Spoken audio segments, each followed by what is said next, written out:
Con la segunda sesión del nivel 1, descubriendo la familia de la iglesia. Este es el seminario de enseñanza y crecimiento espiritual que se va a dar en 4 meses, 4 horas, 4 sesiones por cada nivel, en 4 niveles. En este nivel 1 vamos a aprender básicamente 4 cosas. Ya aprendimos la primera, qué significa ser cristiano, el símbolo interno, que es recibir a Cristo, y los 2 símbolos externos, que es el bautismo en agua y la cena del Señor. Ahora vamos a ver la declaración de principios. 1 Corintios 11:10 dice: les ruego pues, hermanos, por el nombre de nuestro Señor Jesucristo, que hablen todos una misma cosa, y que no haya entre ustedes divisiones, sino que estén perfectos y perfectamente unidos en una misma mente y en un mismo parecer. La declaración de nuestro propósito. ¿Por qué existimos como iglesia? Bueno, creemos que un gran compromiso a los mandamientos de Jesucristo producirán una gran iglesia y un gran cristiano. Lo voy a repetir otra vez. Creemos que un gran compromiso a los mandamientos de Jesucristo producirán una gran iglesia y un gran cristiano. ¿Cuáles son los mandamientos de Jesucristo? Bueno, Jesucristo dio más de 250 mandamientos que los podemos encontrar en Mateo, Marcos, Lucas y Juan. Y todos esos mandamientos se pueden clasificar en 5 áreas y se encuentran resumidos en estos 2 versículos. El primero es Mateo 28, 19 y 20, que dice: por tanto, vayan y hagan discípulos a todas las naciones, bautizándolos en el nombre del Padre, del Hijo y del Espíritu Santo, y enseñándoles que guarden todas las cosas que les he mandado. El segundo texto es Juan 13:34, en donde dice: un mandamiento nuevo les doy, que se amen unos a otros como yo los he amado, que también se amen unos a otros. Note que dice un nuevo mandamiento, no un único mandamiento. Y cuando dice vayan y hagan discípulos, ahí está dando mandamientos. Entonces, el primer propósito, o lo primero que encontramos, es vayan y hagan discípulos en Mateo 28. Eso es lo que nosotros conocemos como evangelismo. La iglesia existe para el evangelismo, para ir y hablarle a otros de Cristo. Fuimos creados por Dios para sus propósitos, y uno de esos propósitos por el cual nos hemos hecho cristianos es el ir por los otros, puerta por puerta, en los parques, en las plazas, de todas maneras, de todas formas, tratar de alcanzar a otros para Cristo. El segundo propósito está aquí cuando dice bautizándolos. Eso es lo que conocemos como comunión o compañerismo. Es el que nos integremos en una familia de iglesia en donde podamos orar los unos por los otros, en donde podamos tener compañerismo, suplir esa necesidad del alma de tener a alguien, de contar con alguien, de pertenecer a un grupo. El tercer propósito lo encontramos cuando dice enseñándoles que guarden todas las cosas que les he mandado. Ahí están los mandamientos de Cristo. Enseñándoles que guarden, eso es lo que conocemos como discipulado. Tenemos que, esa gente que ganamos y la integramos a la comunión, al compañerismo, a la ayuda mutua de la iglesia en casa, esa gente tenemos que instruirla, cimentarla, enseñarla, discipularla. En Juan 13 encontramos los otros 2 propósitos. Dice que se amen unos a otros. Dice, un nuevo mandamiento les doy, que se amen unos a otros. Esto es el ministerio. El ministerio es demostrar el amor de Dios a otros. principalmente a los necesitados, a los pobres, y a ellos hay que hacerlos parte de la iglesia también. Tenemos que extender la iglesia a los orfanatorios, a las casas hogar, a las cárceles, a los hospitales, a las calles, a los cinturones de pobreza. Tenemos que llevar la luz a todos los rincones, como lo hizo Jesús. El Espíritu de Dios está sobre mí porque me ha ungido para dar buenas nuevas a los pobres. Y el quinto se encuentra en donde dice, como yo los he amado. Nosotros amamos a Dios porque Él nos amó primero. Es la ley de la siembra y la cosecha. ¿Por qué no amábamos antes? El apóstol Juan dice, el que no ama no ha conocido a Dios, porque Dios es amor. Entonces no podíamos amar porque no teníamos amor. Nadie puede dar lo que no tiene. Entonces, si recibimos amor de Dios, es entonces la siembra del amor de Dios en nuestro corazón va a producir una cosecha de amor, primeramente hacia Dios y después hacia los que nos rodean. Y ahí está, ámense unos a otros, obvio, como yo los he amado. O sea, así como Él ha derramado su amor, como Él nos amó primero, entonces nosotros vamos a amar a Dios como resultado y vamos a amar a nuestro prójimo. Entonces, nuestra iglesia existe para 5 cosas. La primera cosa para la que existe es para celebrar la presencia de Dios. Esto es adoración. Cantarle, manifestarle nuestro amor de muchas maneras. La segunda razón por la que existe nuestra iglesia o la iglesia en casa es para comunicar la palabra de Dios. Esto es lo que llamamos evangelismo, llevar el evangelio hasta el último rincón de la tierra, hasta la última criatura, a todas las naciones, a toda la familia, a todos los vecinos. El tercer propósito es educar al pueblo de Dios. Esto es lo que conocemos como discipulado. Tenemos que integrarnos, que ser parte de la iglesia de Jesucristo para enseñar de la escuela de Cristo, de la escuela del Espíritu Santo, para enseñarlos a ¿qué? Pues enseñarlos a adorar, enseñarlos a evangelizar, enseñarlos a servir, enseñarlos en el mismo proceso. La cuarta razón para la que existe nuestra iglesia es para incorporar a la familia de Dios. Esto es lo que llamamos compañerismo. La gente, como yo y como todos, estábamos en el mundo y buscábamos socializarnos, estar con otros, pasar tiempo. Al ser humano no le gusta estar solo, le gusta estar donde hay gente. Entonces, cuando nos convertimos, cuando nacimos de nuevo, tenemos que cambiar una mala asociación por una buena asociación. Tenemos que cambiar compañías malas por compañías buenas.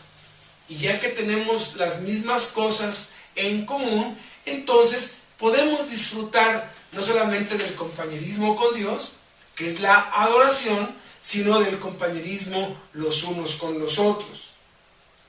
Y la quinta razón para la que nuestra iglesia existe es para demostrar el amor de Dios, y eso es lo que se conoce como ministerio.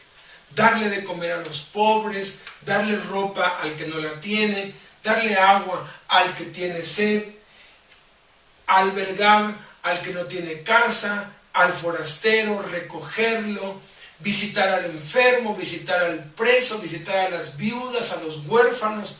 Ese es el ministerio, la demostración del amor de Dios. Vamos a ir una por una. Primero, existimos para celebrar la presencia de Dios. Esto es adoración. En Mateo 4:10, Jesús le recordó al diablo cuando le estaba tentando: al Señor tu Dios adorarás y a Él solo servirás. Es lo que está escrito.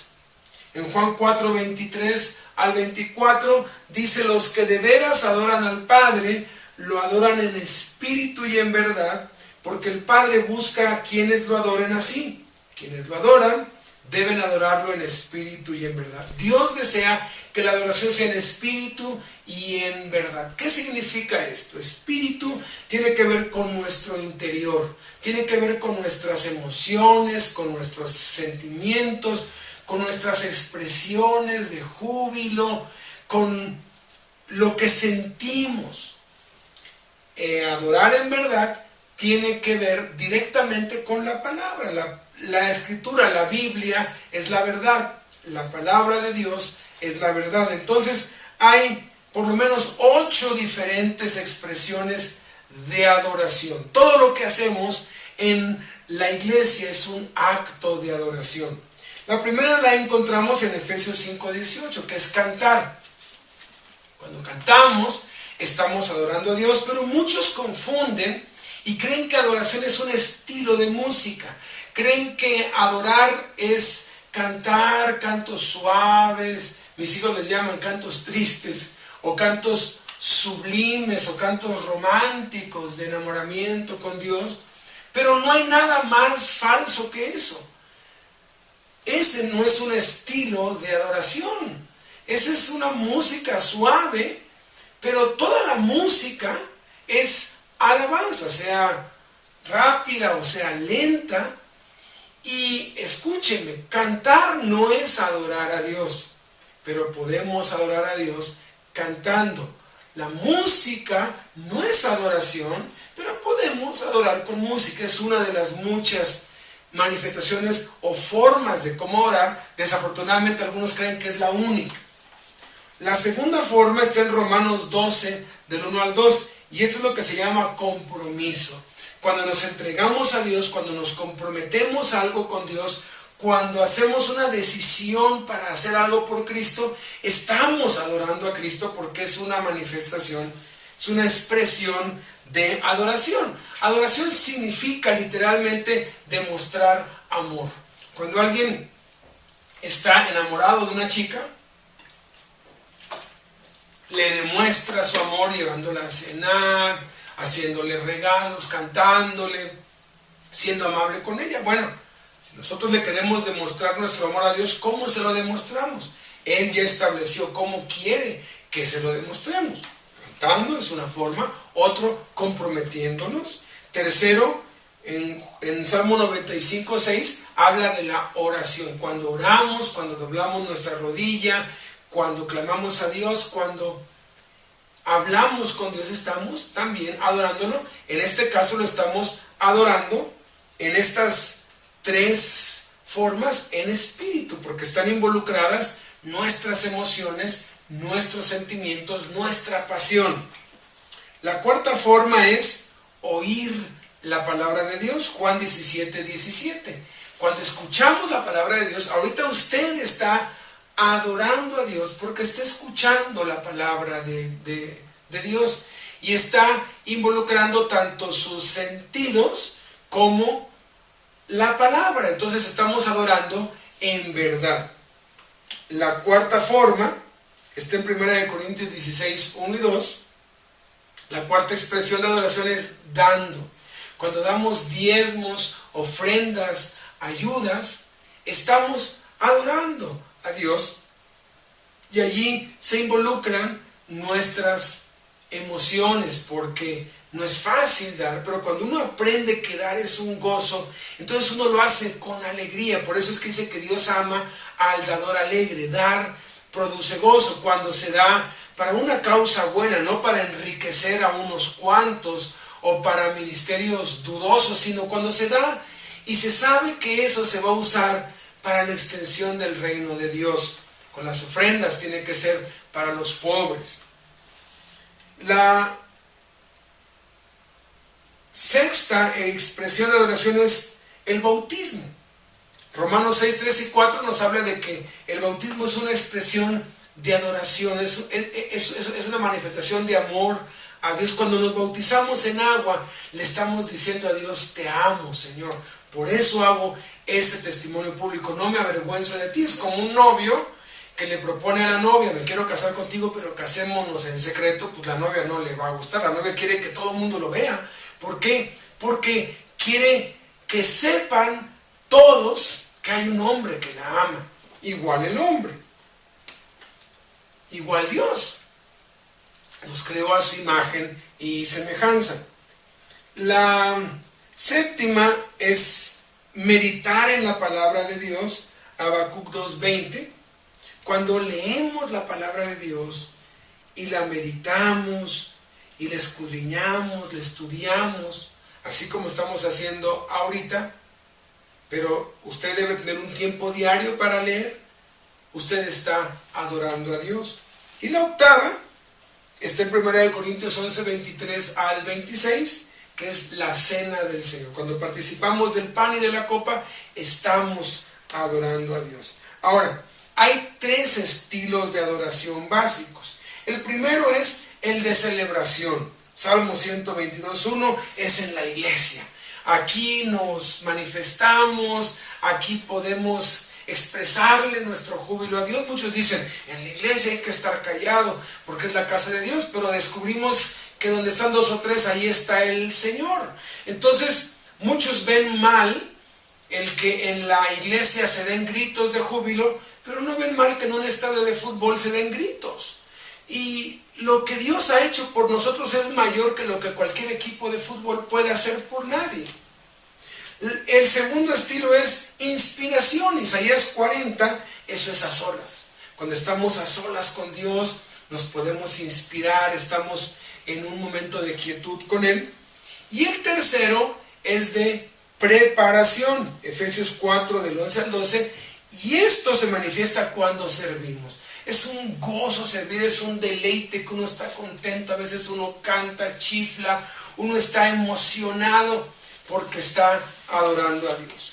Segundo, existimos para comunicar la palabra de Dios. Esto es evangelismo. Efesios 3:10 dice, Dios tuvo la intención de que ahora por medio de la iglesia se les dé a conocer la multiforme sabiduría de Dios a los gobernantes y a las autoridades en las regiones celestiales. Romanos 10, del 13 al 14 dice, porque todo aquel que invoque el nombre de Cristo será salvo, pero ¿cómo van a invocar a alguien en quien no creen? ¿Y cómo van a creer en alguien de quien no han oído hablar? ¿Y cómo van a oír de él si no se les habla? ¿Y quién puede ir a hablarles si no lo envía nadie?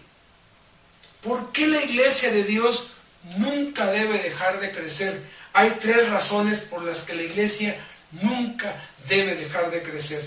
Primero, porque Dios ama a la gente.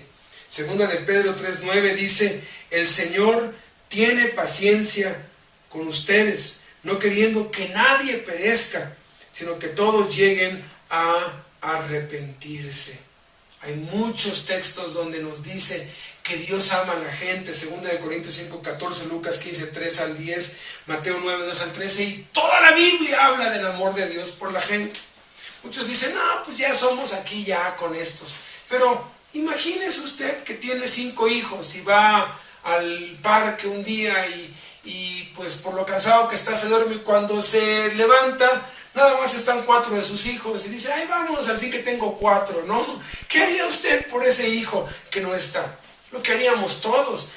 Recorreríamos cielo, mar y tierra para encontrar ese hijo que nos hizo falta, ese hijo que se nos perdió.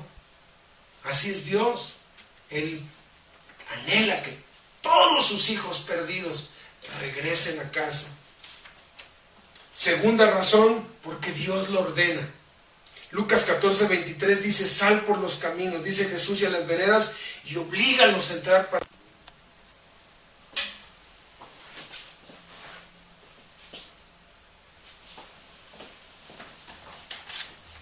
Entonces, la primer razón es que Dios ama a la gente. La segunda es que Dios lo ordena al grado de que hasta los obliguemos, que les insistamos, que nunca dejemos de evangelizar. La tercera razón es porque es la voluntad de Dios. Colosenses 2:19 dice, pero no están conectados a Cristo, la cabeza, a la cual nosotros, que formamos su cuerpo, estamos unidos. Crecemos a medida que recibimos de Él nutrición y fortaleza. Crecimiento es la voluntad de Dios. Mateo 16:18, Jesús dice, edificaré mi iglesia. Hay entre otras 3 excusas antibíblicas para no crecer. Muchos dicen, Dios no está interesado en números. Muchos dicen eso y no les importa cuántas personas tienen y no llevan un registro de qué personas tienen, pero cuando hay una ofrenda, cuentan el dinero. Si cuentan el dinero y no cuentan a las personas, entonces algo no anda bien, porque entonces es más importante el dinero que las personas. No, en la Biblia se registra, fueron 3,000, fueron 5,000, ¿cómo supieron? No hicieron allí a ojo de buen cubero, no, pues son como tantos, no, contaron. No sé cómo le habrán hecho, pero hicieron la cuenta de cuántos eran.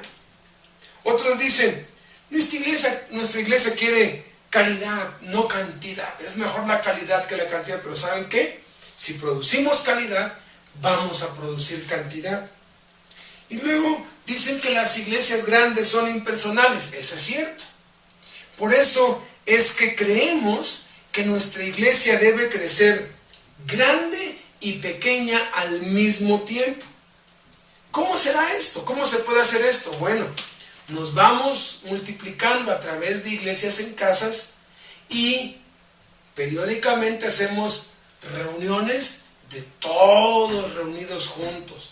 Empezamos siendo pocos, después somos muchos, después vamos a necesitar salones, después auditorios, después estadios, pero no es una reunión en la que dependemos de esa reunión. No, tenemos la iglesia en nuestra casa y todas las iglesias juntas. Es maravilloso cuando se pueden reunir. Tercero, existimos para educar al pueblo de Dios. Esto es el discipulado. Hebreos 6:1 dice, por esto, dejando a un lado las enseñanzas elementales acerca de Cristo, avancemos hacia la madurez. Segunda de Pedro 3:18 dice, crezcan en la gracia y el conocimiento de nuestro Señor Jesucristo.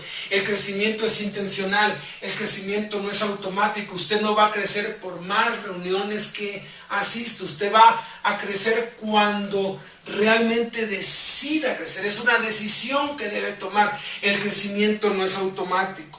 Dice Efesios 4 del 11 al 13, y Él mismo, Jesucristo, concedió a unos ser apóstoles y a otros profetas, a otros anunciar el mensaje de salvación y a otros ser pastores y maestros.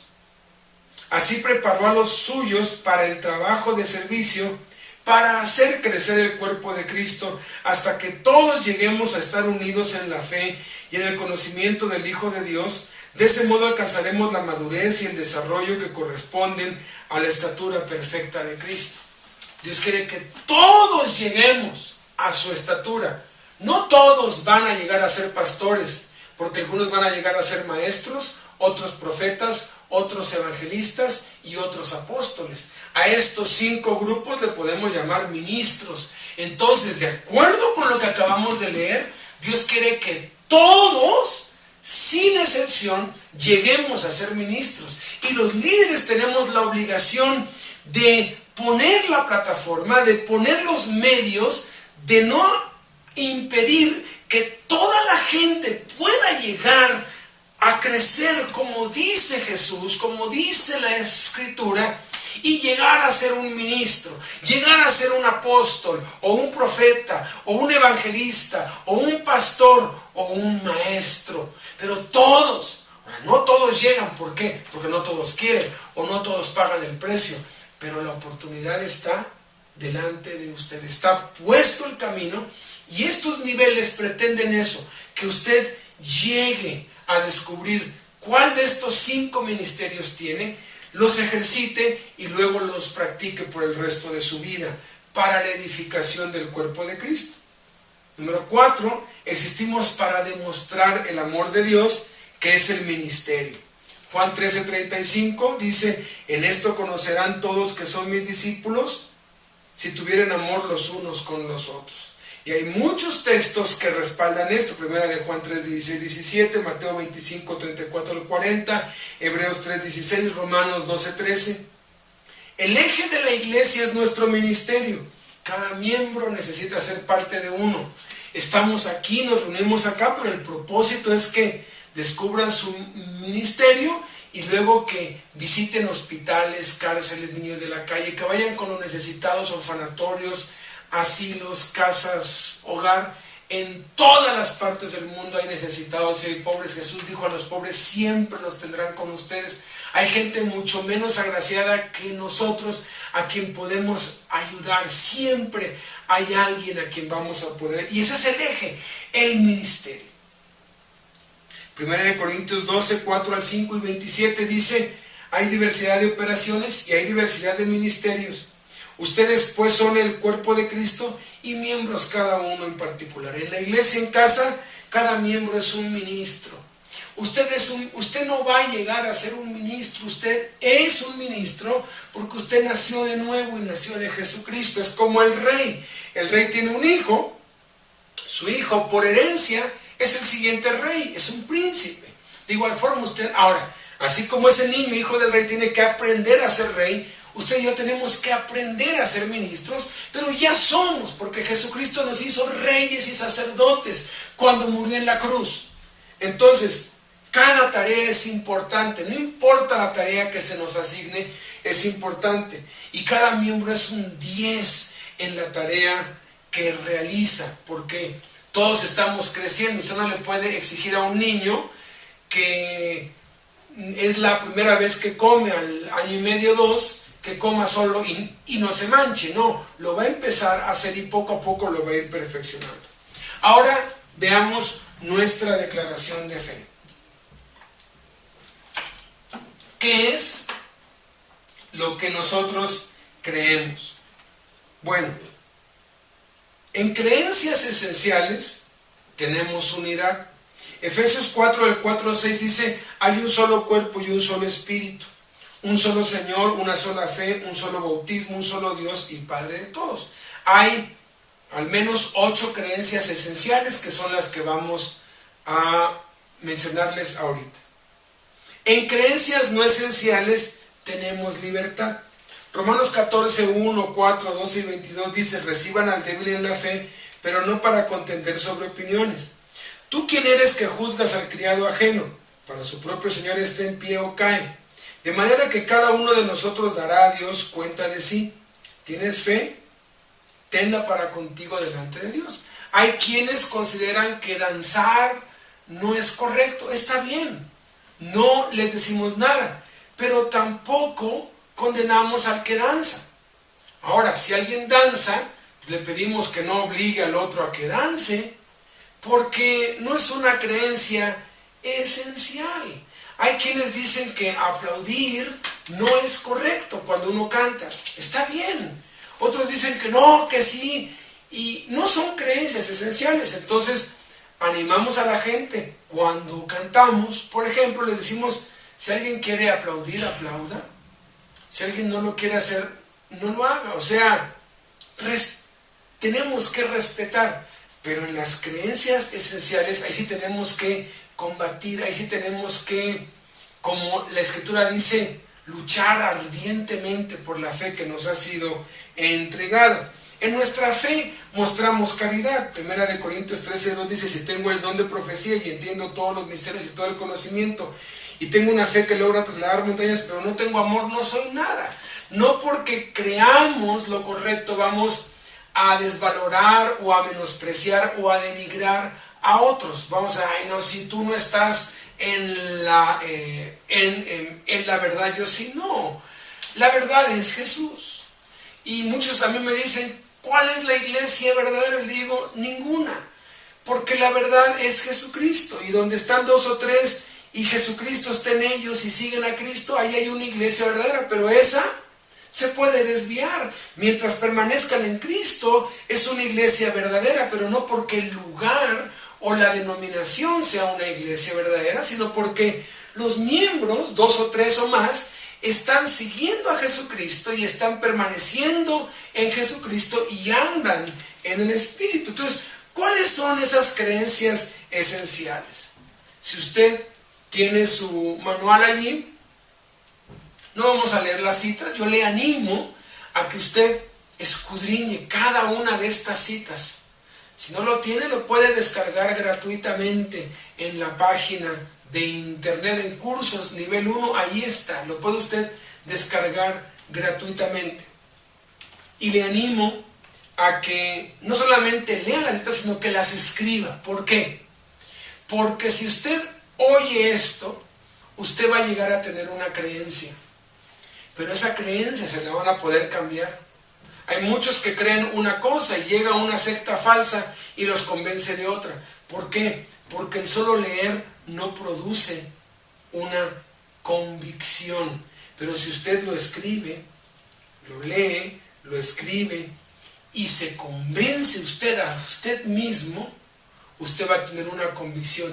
Y una vez que usted tiene una convicción, nada sobre la tierra lo va a hacer que se la puedan quitar. Primera creencia esencial acerca de Dios.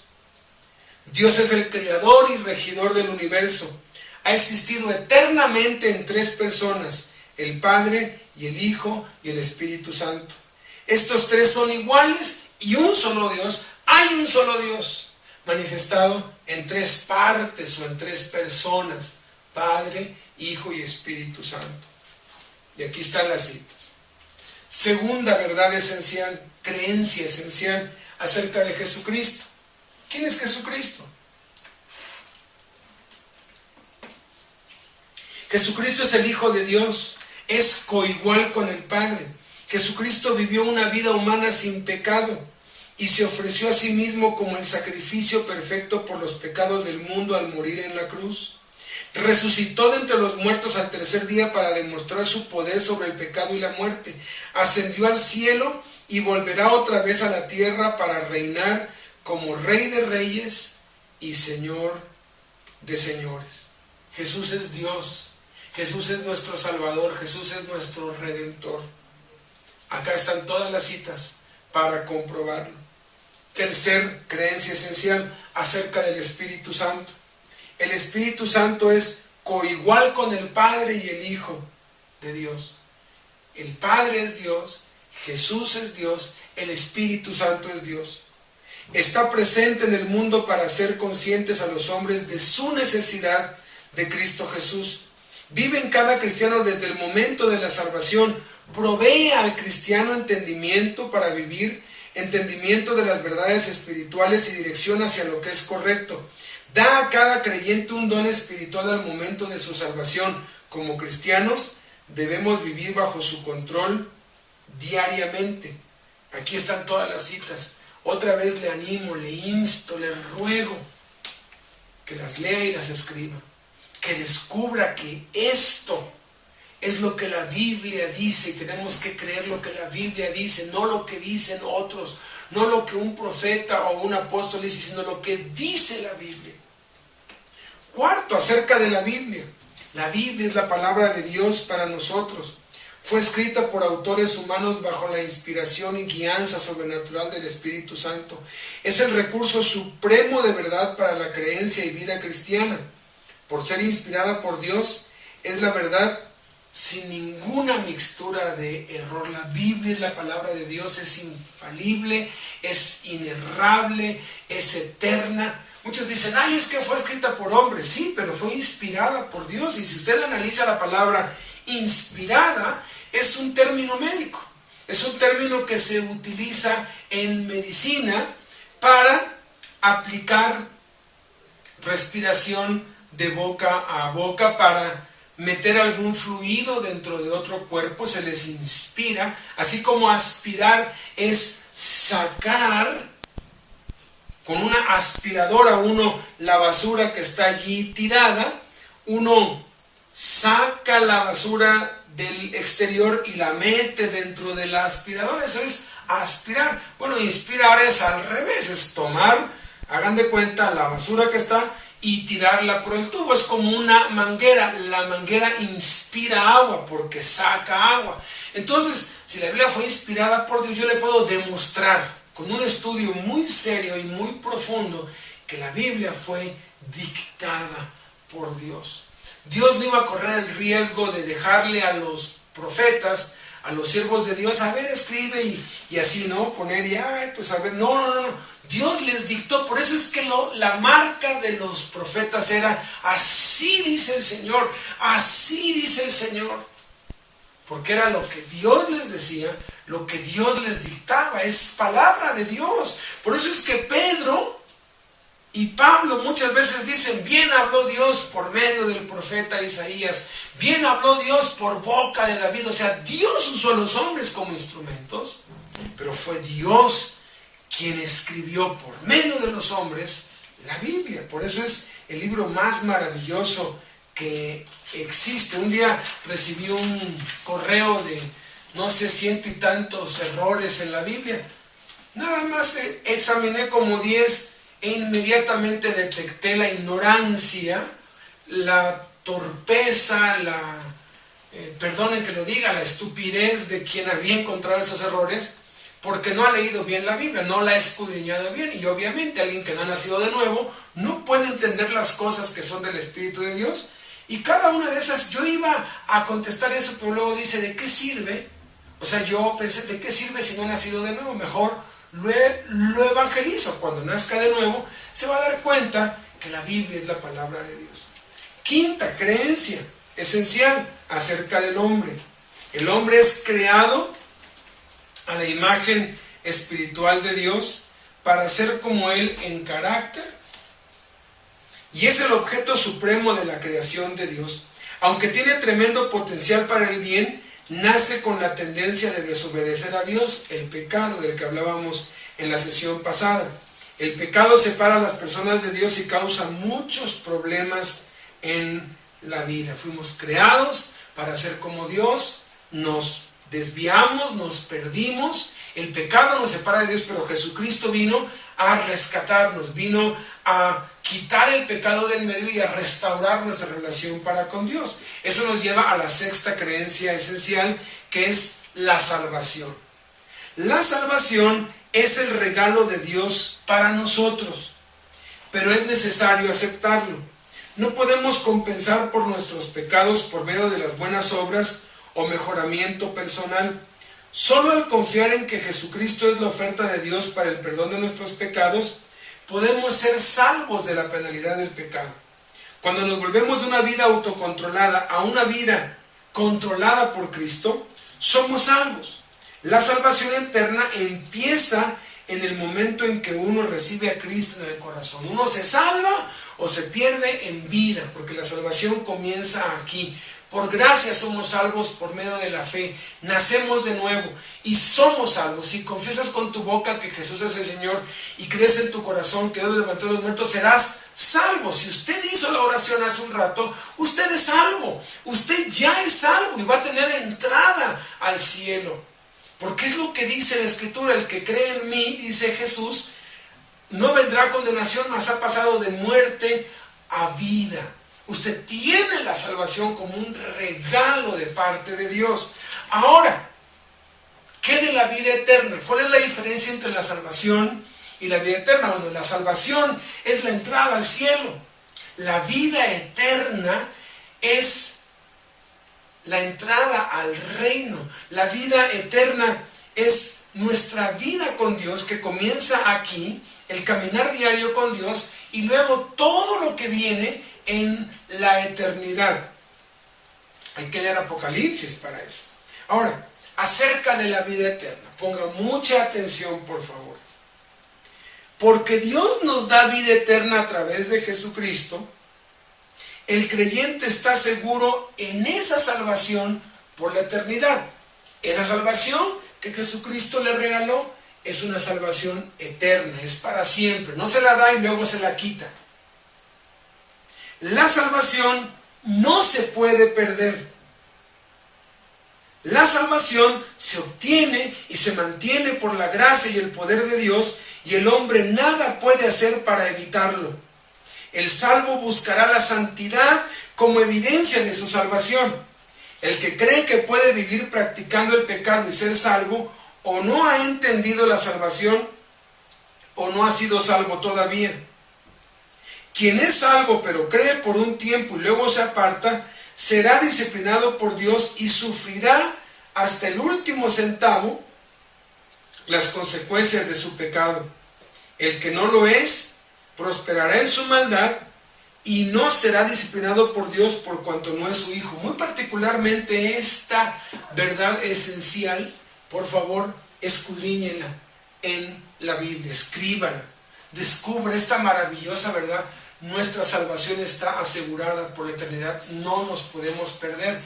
Yo nací de mi papá y por más que haga, yo no puedo dejar de ser hijo de mi papá. Me pinte el pelo, me cambie el apellido, me pigmente la piel. Puedo ser un hijo desobediente, un hijo rebelde, pero sigo siendo su hijo porque fui engendrado por él. El Evangelio de Juan dice que fuimos engendrados por Dios. Y si fuimos engendrados por Dios, entonces somos sus hijos. Ahora, muchos dicen, no, pues creen en esa doctrina falsa de una vez salvo, para siempre salvo. Y esa doctrina implica que no importa lo que usted haga, usted ya es salvo, no importa si se emborracha, si adultera, si hace esto y lo otro, no importa, al fin y al cabo ya es salvo, va a entrar al cielo. Qué sorpresa se van a llevar los que creen eso de que una vez salvo, para siempre salvo. Porque la salvación tiene una evidencia, y esa evidencia se llama santidad. El que es salvo nació de nuevo. Y así como si un león le cambiaran el corazón de león por un corazón de oveja, ya no querría comer carne, sino querría comer pasto, porque su naturaleza cambió. Entonces, si usted es salvo, ¿cuál es la evidencia de que es salvo? Va a buscar la santidad, va a buscar a Dios, va a buscar conocer a Dios, va a anhelar con todo su corazón apartarse del pecado y del mundo. Tropezará muchas veces. Los niños cuando crecen caen y cometen muchos errores, pero no se quedan en el suelo, se levantan y siguen y siguen y siguen. ¿Por qué? Porque están vivos. Cuando alguien se cae y se queda en el suelo, está muerto. Entonces alguien que dice, no, pues yo soy salvo, pero vive practicando el pecado, vive emborrachándose todo el tiempo, con una doble vida, vive en adulterio, esa persona no es salva. ¿Por qué? Porque el que practica el pecado no es de Dios. El que ha nacido de Dios no practica el pecado.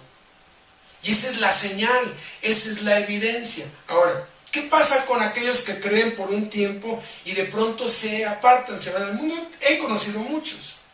Si son hijos de Dios, Dios los va a disciplinar. Dios al que ama disciplina y azota a todo el que recibe por hijo. Dios no lo va a dejar que se pierda. Jesús dijo, yo tenía 100 ovejas y una se me descarrió. ¿Sabe que se pierda al fin y al cabo? Que no, ¿qué dice Jesús? Una se me perdió, voy a ir tras ella y la voy a rescatar. Y el amor de Dios es tan persistente, es tan obstinado. Dios no nos deja. A mí hay quienes me dicen, ya me voy al mundo. Le digo, vete. Si eres de Dios, no hay absolutamente nada, absolutamente nada que puedas hacer que te separe del amor de Dios en Cristo Jesús. Y Dios no te va a dejar en paz, y Dios te va a bombardear. He conocido muchos que están en la cárcel porque se rebelaron contra Dios, como Jonás. Pero Dios preparó un gran pez y se los tragó. Muchos entran en crisis porque lo único que Dios quiere es, regresa a mí, vuelve a mí, vuelve a mí, porque Dios no los va a dejar. He conocido algunos casos extremos que se empecinan en su rebeldía y Dios los arroja en cama, y allí en el lecho de su muerte me ha tocado orar con ellos para que hagan las paces con Dios, para que se arrepientan y después se han muerto. Dios se los ha llevado, pero se los ha salvado. Claro, se perdieron de una vida maravillosa. Yo tengo ya 49 años y lo que más me entusiasma es que si Dios me deja vivir hasta los 80, tengo 30 años más para servirle, para disfrutar esta vida tan maravillosa que Dios preparó para nosotros. Pero de algo sí estoy seguro, soy salvo, porque anhelo la santidad, porque cada vez que fallo me siento mal y me vuelvo con Dios y lucho para vivir en el Espíritu. Esa es la diferencia. El que no es salvo se va a ir al mundo y va a prosperar y no le va a pasar nada. Es más, cada vez le va a ir mejor. porque Dios no se ocupa de los que no son sus hijos. Y acerca de la eternidad, la octava creencia: las personas fueron creadas para existir por siempre. ¿Existimos separados de Dios por el pecado o unidos eternamente con Dios por su perdón y salvación? La separación eterna de Dios es el lago de fuego, el infierno. El vivir en unión eterna con Él es la vida eterna. El cielo y el lago de fuego eterno son lugares reales para una existencia eterna. El cielo y el infierno sí existen y son los lugares a donde van los que se mueren. Después de esta vida, la vida no termina. O te vas a vivir en eternidad al cielo con Dios, o te vas a vivir en eternidad a las sombras, en las tinieblas, donde el diablo también va a ser atormentado y el diablo no va a reinar. En el infierno reina Dios y gobierna sobre cielo y sobre infierno.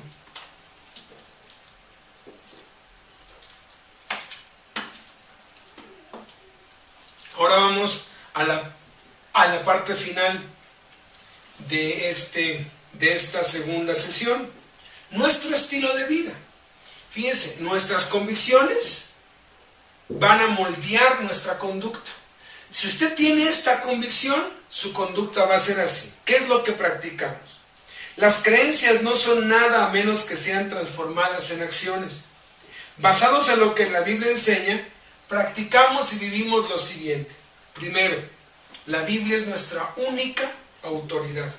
Segunda de Timoteo 3:16 dice: toda la escritura es inspirada por Dios y útil para enseñar, para redarguir, para corregir y para instruir en justicia, a fin de que el hombre de Dios sea perfecto, enteramente preparado para toda buena obra. Dependemos de la Biblia y la aceptamos como nuestro manual para vivir. Nuestra primera pregunta al enfrentar una decisión es: ¿qué dice la Biblia al respecto? ¿Practicamos la lectura bíblica diaria, el estudio y la memorización de las Escrituras? La Biblia es la base para todo lo que hacemos, para todo lo que creemos. La Biblia es nuestro guía de vida, nuestro manual de vida. Segunda práctica: autonomía de la iglesia en casa. Colosenses 1:18 dice: Cristo es la cabeza del cuerpo, que es la iglesia.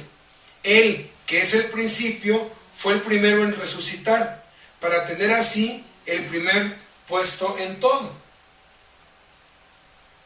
Cristo, y no una persona, grupo u organización religiosa o denominación, es la cabeza formal de la iglesia.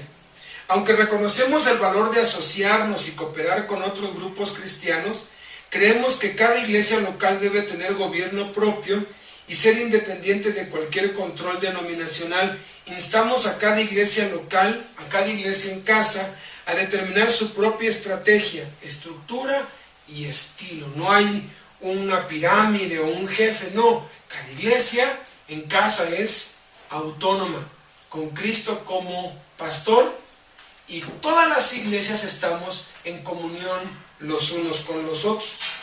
Tercer cosa que practicamos: el sacerdocio de cada creyente. Apocalipsis 1:6 dice que Jesucristo, cuando murió en la cruz, nos hizo reyes y sacerdotes para Dios su Padre. Primera de Pedro 2:9 dice que somos linaje escogido, real sacerdocio, nación santa, pueblo adquirido por Dios, para que anunciemos las virtudes de aquel que nos llamó de las tinieblas a su luz admirable. La Biblia nos enseña que cada creyente es llamado para el servicio cristiano de tiempo completo, sin importar su vocación. Practicamos la verdad de que cada creyente es un ministro al instar a nuestros miembros a que se encuentren un lugar de ministerio en la iglesia y la comunidad, hospitales, cárceles, asilos. Cada creyente tiene acceso directo a Dios a través de la oración y la lectura bíblica.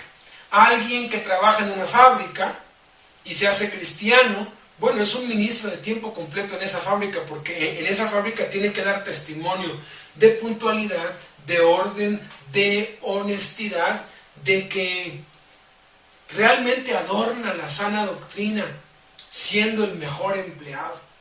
De esa forma da testimonio, y luego sus palabras, cuando hable de Cristo, van a tener peso y van a tener poder es de tiempo completo. Yo no sé por qué dicen, ay, yo soy de tiempo parcial, de tiempo completo. No, todos estamos de tiempo completo, porque Dios quiere nuestras 24 horas del día, 7 días de la semana, 365 días al año. Cuarta cosa que practicamos, los diezmos y las ofrendas.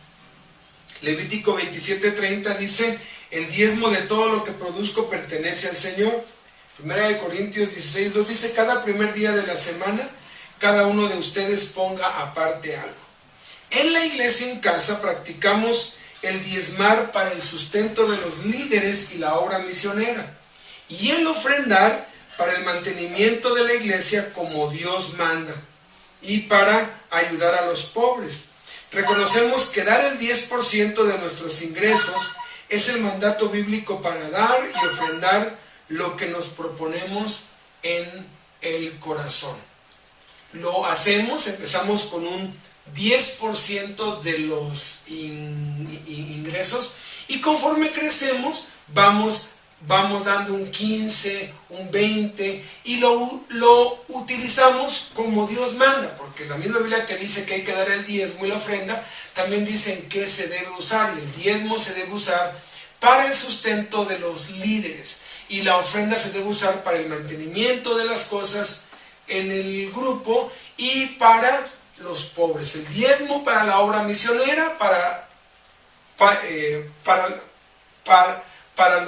los que sirven, y la ofrenda para los necesitados y para servir a la gente que congregamos. Práctica número 5, bautismo por inmersión. Colosenses 1:12 dice, al ser bautizados ustedes fueron sepultados con Cristo. Ya hablamos mucho de esto en la sesión pasada. Practicamos el bautismo en la manera en que Cristo fue bautizado y como la Biblia manda a todos los discípulos, sean hombres o mujeres. Esto es para todos, no hay excepción, y tiene que ser por inmersión, en una tina, en una alberca, en un tambo, en un río, pero por inmersión. Sexto, practicamos el vivir guiados por el Espíritu. Juan 15:15, Jesús dijo, yo soy la vid, ustedes los pámpanos. El que permanece en mí y yo en él, este lleva mucho fruto, porque separados de mí nada pueden hacer. Creemos que la única manera posible de vivir una vida cristiana es a través del poder de Dios en nosotros. Procuramos una vida diaria dependiendo de Dios y su Espíritu para ayudarnos a ser santos. Practicamos el recurrir a Dios por medio del Espíritu Santo en cada necesidad. Es a veces muy triste que la gente dependa de un hombre, y todo lo que hacen van con el pastor y le piden permiso al líder, y todo lo que hacen van con el líder, siendo que tienen al Espíritu Santo dentro de ellos. Entonces tenemos que aprender a depender del Espíritu Santo, a consultar a Dios, a tomar las decisiones guiados por el Espíritu Santo, porque los que son hijos de Dios son guiados por el Espíritu de Dios en las decisiones, en todos los asuntos de la vida diaria, en el trabajo, con la familia, con los negocios, con las finanzas. Claro, se puede pedir un consejo, pero siempre es la guianza del Espíritu Santo la que debe prevalecer. Y la séptima cosa que practicamos es hablar a otros acerca de Cristo. Primera de Pedro 3:15 dice, y estén siempre preparados para presentar defensa con mansedumbre y reverencia ante todo aquel que les demande razón de la esperanza que hay en ustedes. Es la responsabilidad de cada cristiano el compartir las buenas nuevas con aquellas personas con quienes Dios nos trae en contacto, y diariamente el compartir personalmente acerca de Cristo e invitar amigos a la iglesia. Constantemente tenemos que estar invitando gente, trayendo gente, alcanzando gente. Tenemos que empezar de afuera hacia adentro. Vamos por ellos, los traemos, los integramos a la adoración, luego los llevamos, vamos por ellos y les presentamos a Cristo, conocen a Cristo, los integramos en la adoración, en las reuniones, los bautizamos, luego los discipulamos, luego los integramos a que sirvan en los ministerios, y luego les enseñamos cómo evangelizar, y luego los enviamos a repetir el proceso. Y de esa manera las iglesias se pueden ir reproduciendo cada 1 o 2 años. Pues este es el final de la sesión 2 del nivel 1. Entonces vamos a tomar un receso de unos 10 minutos para iniciar la sesión 3 del nivel 1, que es nuestra estrategia. Muchas gracias.